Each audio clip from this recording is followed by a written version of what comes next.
ঈদের পরের আন্দোলন বলতে আসলে বিষয়টি আসলে এরকম না যে আমরা ঈদের পরেই সবসময় আন্দোলন করব। আমাদের আন্দোলন ধারাবাহিকভাবে চলছিল।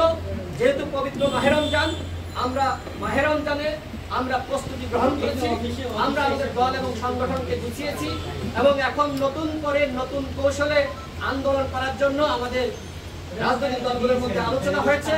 আমরা এই সরকার যেহেতু অবৈধ এবং ভারতের সহযোগিতায় এবং ভারতের পৃষ্ঠপোষকতায় ক্ষমতায় রয়েছে, সুতরাং এই ভারতীয় একটি বিদেশি সরকার, এই সরকারকে বাংলাদেশের জনগণের সরকার বলা যায় না।